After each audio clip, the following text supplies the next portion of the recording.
যে দাড়ি টুপি যারা আছে এরা যদি মৌলবাদ হয়, আপনি মোসালা, আপনি কিন্তু মাদারচোদ। তো চলিয়ে শুরু করতে হ্যাঁ। একজনে খাওয়া গেছিল 10 টাকা কেজি চাউলের ভাত, সেই চাউলের ভাত এখনো হজম হয়নি, পেটের মধ্যে পুডুর পুডুর করে। এখন দেশে আইছে ফ্যামিলি কার্ড, মাসে বলে 20,000 করে টাকা দিব। এত সুখ কি সইব আমাদের কপালে? শেখ হাসিনা সুখ জানিয়েছেন, এটা একটা ইতিবাচক বিষয়। এখানে আসলে আমতারিকা তোর দোষ নাই, দোষ হইছে বাঙ্গির ভূতাইন যে তোর প্রশ্ন করছে, সাংবাদিক বাঙ্গির ভূতাইন, দোষ হইছে হেরার। ভিডিওটা মনোযোগ দিয়ে দেখেন, হয়তো কিছু শিখতে পারবেন। এমন একটি জিনিস, তো সর্বপ্রথম বেলুনটিতে পরিমাণ মতো পানি ভরে নেবেন। এরপর আপনার পায়ে থাকা মুজাটির ভিতর সুন্দর করে বেলুনটি ভরে নেবেন। মুজার ভেতরে থাকা বেলুনটি যখন ফাটানোর চেষ্টা করবে, তখন এই বেলুন ফেটে বের হয়ে আসবে এরকম একটি মাদারচোদ। অনেক আগেই মারা গিয়েছিল, এই ধরনের কথাবার্তা আসলে আসছে। বেগম খালেদা অনেক আগেই মারা গিয়েছিল, কিন্তু এটি আসলে কতটি শক্তি যুক্ত বলে আপনি মনে করেন? 29 ডিসেম্বর 2025 সনের সকাল 6 ঘটিকায় মৃত্যুবরণ করেছে, এটাই সত্য এবং প্রতিষ্ঠিত। কিন্তু এই যে গুজব ছড়াচ্ছে, আসলে গুজব অনেকেই ছড়াইতে পারে, গুজব দিয়ে কি হবে? গুজব তো গুজবই। প্রিয় দর্শক, একটা সত্যি লুকিয়ে আর রাখতে পারছি না, এই সত্যিটা আমার বলে দিতেই হবে, কারণ একটা মৃত লাশকে নিয়ে এসব খেলা আমার ভাল লাগছে না। হিথ্রো এয়ারপোর্ট থেকে শুরু করে তারেক জিয়ার প্রতিটি পদক্ষেপ, প্রতিটি স্টেপের ভিডিও ফুটেজ আছে। শুধুমাত্র তারেক রহমানের না, তার স্ত্রী জুবাইদা, জাইমা, জেবু নামক সেই বিড়ালটা, বিড়ালের পাসপোর্ট, প্রতিটি স্টেপ, প্রতিটি ক্ষণ, প্রতিটি মুহূর্তের ভিডিও ফুটেজ আছে। শুধু নাই কোনটা, এভার কেয়ার হাসপাতালের ভিডিও ফুটেজ। বাহ, খুব সুন্দর প্ল্যান আপনার, আর আপনার প্ল্যানে আপনি সাকসেস, আপনার প্ল্যানে আপনি সাকসেস। তারেক রহমান সাহেব, আপনার প্ল্যানে আপনি সাকসেস। মাঝখান থেকে কি করলেন?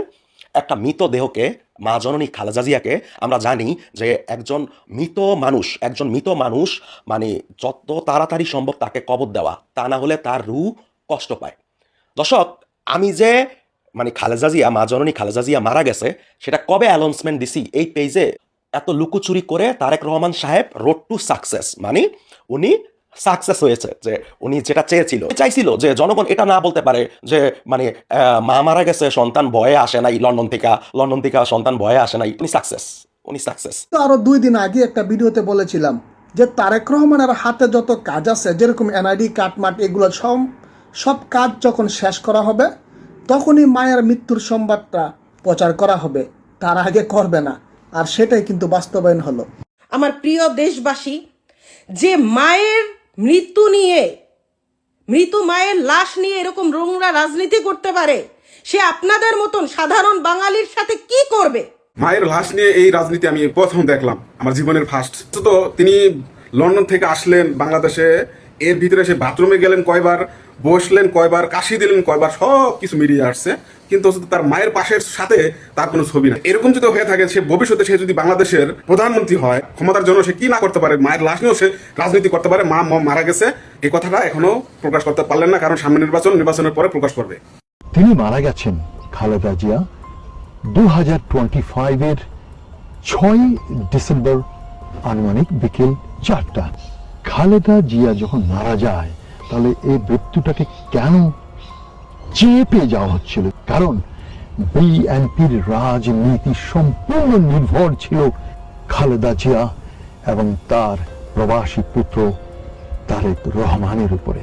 খালেদা জিয়ার দেহটাকে লন্ডনে নেয়ার জন্য 6-7 ডিসেম্বরের মধ্যে কিন্তু নানা রকম পরিকল্পনা চলছিল, কিন্তু সমস্যা হচ্ছে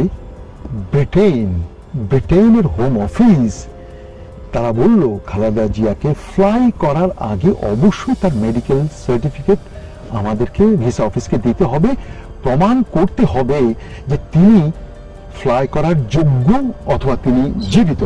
কিন্তু তারা সেটা হোম অফিসকে দিতে তারা ব্যর্থ হয়েছে, যার ফলে ব্রিটেন সেই ভিসা তারা দেয়নি, কাতারও প্লেন পাঠায়নি, এয়ার অ্যাম্বুলেন্স সে 5 তারিখে আসবে, 6 তারিখে আসবে। তারেক চেয়েছিল, যেহেতু তার আশাটা নিরাপদ না, তাহলে মৃত্যুর সময় অথবা ডেড বডিটার সামনে অন্তত একটু কিছুটা নাটক করে যেন দেখাতে পারে যে মায়ের মৃত্যু শয্যায় তার একমাত্র পুত্র হাজির, সেটা করা সম্ভব হয়নি। ব্রিটেন হোম অফিস কোনো ভিসা দেয়নি এবং এয়ার কার্গো, আমি বলবো যে অ্যাম্বুলেন্স, তারাও রিফিউজ করেছে। এখন তিনি মারা যাওয়ার পরে লাশও পাঠাতে পারছে না, দাদাদের সাথে নেগোসিয়েশন হয়নি, তারেকও আনতে পারছে না।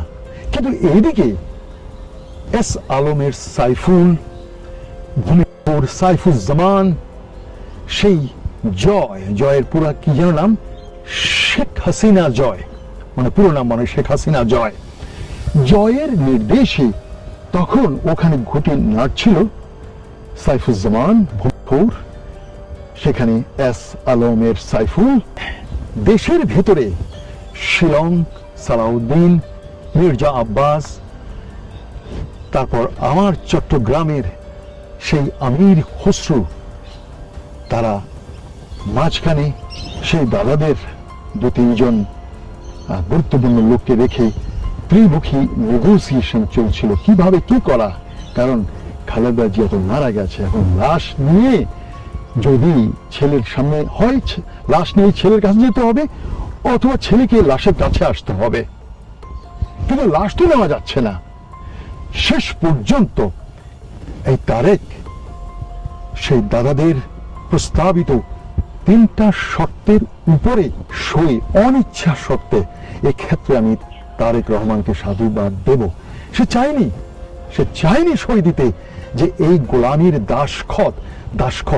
দাসখতের বাংলাটা কি যেন বলে, বাংলায় বলে দস্তখত, না দস্তখত, হ্যাঁ দাসখত, সেই দাসখত সে দিতে চায়নি। সে সৌদি তাকে সই দিতে বাধ্য করে দেশে আসার ঘোষণা দিয়েছে। আপনারা লক্ষ্য রাখবেন, সই দেওয়ার আগেও তার কিন্তু বলেছিল যে আমি আদৌ দেশে কখন যাব আমি জানি না, আমার যাওয়াটা আমার উপরে নির্ভর করে না। যদি খালেদা জিয়া দেশে, অর্থাৎ তার মৃত্যুটা যেদিন হয়েছে সেই দিন যদি ঘোষণা হতো, তাহলে তারেক জিয়া লন্ডন থেকে কখনো আর ফিরতেন না, কারণ তার রাজনীতি ওখানে শেষ। আর যে স্বার্থান্বেষী যে বিএনপির যে লোকগুলো, তাদেরও সেই পারপাস সার্ভ হতো না। এবং দাদাদের হাতে একমাত্র ঘুঁটি ছিল এই বিএনপির স্বার্থান্বেষী মহল। দাদারাই যেভাবে ছক এঁকে দিয়েছিল, ঠিক সেই ছক মোতাবেকই কাজ হয়েছে। অর্থাৎ বিএনপির ভোট প্রচারণা, বিএনপির রাজনীতি বেঁচে গেল। আপনারাও আর তারেককে কোনো দোষ দেবেন না যে না, মায়ের মৃত্যুর সময় ছেলে ছিল না।